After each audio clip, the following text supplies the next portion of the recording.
No Acordo de Paris sobre mudança no clima, o Brasil prometeu zerar o desmatamento na Amazônia até 2030 e recuperar 12 milhões de hectares de florestas para conter o aquecimento global.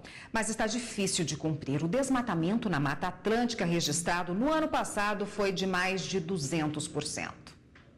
A Bahia foi a campeã nacional de desmatamento da vegetação atlântica entre 2015 e 2016. Os dados são do mapeamento florestal da ONG SOS Mata Atlântica e do INPE, o Instituto Nacional de Pesquisas Espaciais. O crescimento de área desmatada foi de 207% em relação ao ano anterior. 3 cidades do sul da Bahia são responsáveis por metade desse total: Santa Cruz de Cabralha, Belmonte e Porto Seguro. A Mata Atlântica vai do Rio Grande do Sul ao Piauí. É um bioma onde vivem 72% da população brasileira.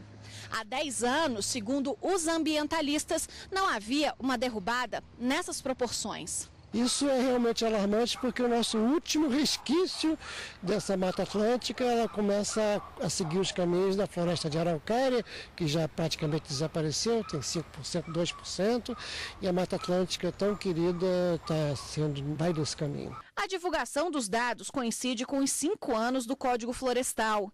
A lei levou 13 anos para ser aprovada e, ao longo desse tempo, já gerou 4 ações diretas de inconstitucionalidade no Supremo Tribunal Federal, ainda não julgadas. A legislação disciplina o uso e a ocupação do solo em todo o território nacional, além de contribuir para a melhoria do desenvolvimento sustentável das atividades agrárias e para a preservação do meio ambiente. Toda a questão do meio ambiente ser trazida à baila por setores que simplesmente não ligavam para ele, é um fato positivo de uma certa forma e traz algum benefício e alguma esperança de que nós possamos, esses empresários, essas pessoas possam estar pensando de uma forma um pouco mais sustentável do que antes. Bom, e para falar sobre esse assunto, nós convidamos o advogado Rodrigo Justus, que está aqui conosco hoje. Boa tarde, doutor. Boa tarde. Dia Mundial do Meio Ambiente, né? Dia de refletir sobre esse tema, né? Tão importante para toda a humanidade. E o Código Florestal Brasileiro completou 5 anos, né? Ele já pode ser considerado como efetivado no país? O Código Florestal, originariamente ele é de 1934, depois vem em 1965 um novo Código Florestal, então esse é o novíssimo Código Florestal, né, que faz 5 anos agora. Houve um cadastramento, né, de todos os imóveis rurais e agora vem uma fase que é a fase de análise, propriedade por propriedade, que cada estado vai fazer. Vimos agora nessa matéria, por exemplo, um caso aí de desmatamento da Mata Atlântica. Se essa propriedade estiver cadastrada, como manda a lei, futuramente qualquer desmatamento em área cadastrada ele já será detectado pela imagem de satélite e a pessoa vai ser identificada no próprio escritório do órgão fiscalizador e não vai demandar, né, essa investigação a campo como ela acaba sendo feita. Então o código ele demanda mais alguns anos para ser implementado, ele foi atualizado considerando a tecnologia, a ciência, né, tendo em vista que no passado a ideia do Código Florestal era conservar algumas áreas para você ter lenha na propriedade e conservar as nascentes e os cursos d'água. Se a gente tem leis ambientais, a legislação não falha, e tem muitas leis no Brasil, por que o desmatamento continua tão grande, tão evidente, tão intenso?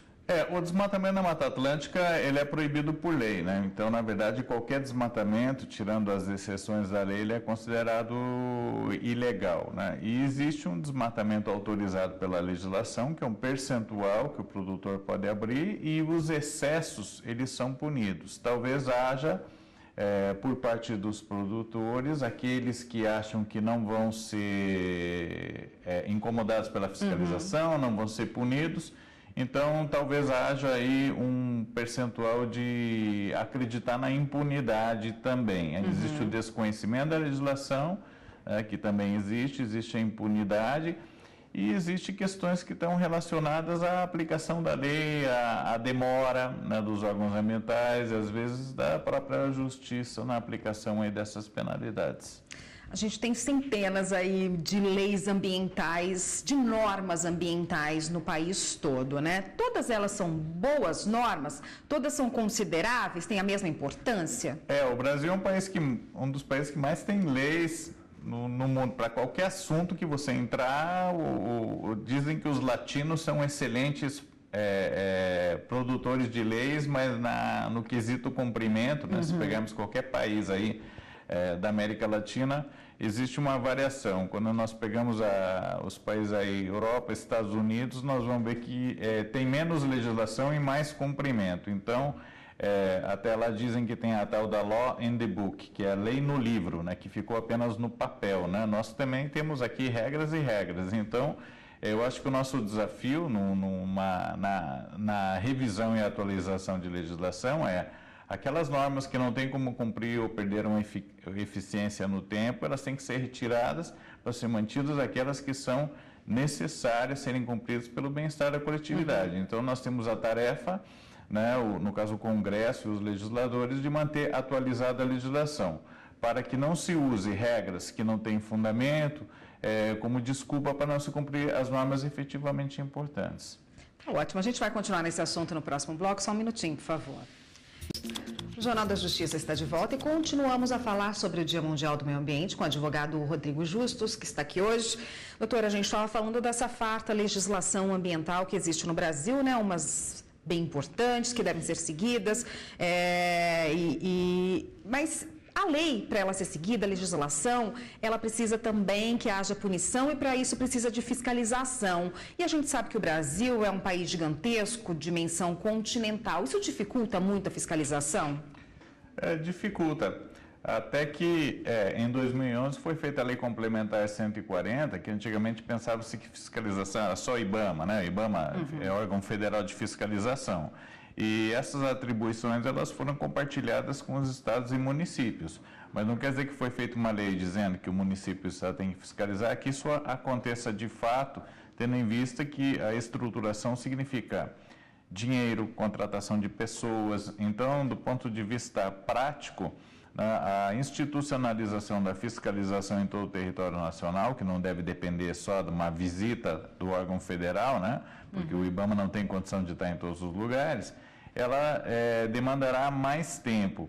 E, de outro lado, é necessário também a gente frisar de que nós temos também, dentre a legislação ambiental, a lei de educação ambiental, que vai desde a escola até outras espécies de campanha, visando trazer ao cidadão as regras ambientais que ele tem que cumprir, que vai desde a questão do lixo doméstico, todas as questões que estão no dia a dia, elas devem ser divulgadas de forma que a punição ela é necessária, mas o que a legislação quer num primeiro momento é evitar que o dano ocorra. Então, vamos dizer, o país que mais cumpre legislação ambiental não seria o país onde mais se aplica multas e mais se prende pessoas e mais se condena pessoas, mas o país onde, existindo fiscalização, verifica-se que as pessoas estão cumprindo, então você teria um menor número de punições, ou seja, você teria mais fiscalização, mais pessoas cumprindo a legislação e assim nós teríamos maior efetividade, ou seja, a efetividade se mede em relação a tudo que está previsto e tudo que está sendo cumprido. E hoje nós vemos que o Brasil é um país que carece de educação em todas as áreas, né? Então a educação ambiental é um tema que precisa avançar e a fiscalização ela precisa também mostrar que está presente, porque não adianta só ter boas regras se as pessoas começam a ter uma percepção de que aquelas que não cumprem nada acontece com elas. Então isso é um mau exemplo. Então, a fiscalização ela precisa ser implementada e funcionar para que a gente tenha a efetividade da legislação. O senhor diria, então, que a educação e a fiscalização para cumprimento aí das normas ambientais, elas têm que andar juntas para que se efetive de forma natural e até se reduza essa destruição dos nossos recursos, Exatamente. Né? A questão da destruição dos recursos naturais, a legislação, veja que ela não proíbe a utilização dos recursos, mas ela prevê em que situações se deve fazer o uso racional dos recursos naturais, a forma adequada, evitar desperdício. Veja, tem uma legislação de águas aí, né, que diz para evitar o desperdício. Volta e meia, hoje, né, vivemos aí a questão da falta d'água por questões climáticas, mas também às vezes porque os cidadãos não sabem fazer a sua parte adequadamente também. Então nós temos que ter essa adequação, a educação num primeiro passo, e a exigência do cumprimento da lei, desse compliance, pelos órgãos ambientais através da fiscalização, para que não fique só em cima de boas ações daqueles que querem cumprir a lei. Tá ótimo, muito obrigada, doutora. Eu conversei com o doutor Rodrigo Justus, que é advogado, conversou com a gente a respeito do Dia Mundial do Meio Ambiente. De todo mundo tem que fazer a sua parte, né, doutor? Exatamente. Obrigada, até uma próxima. Obrigado.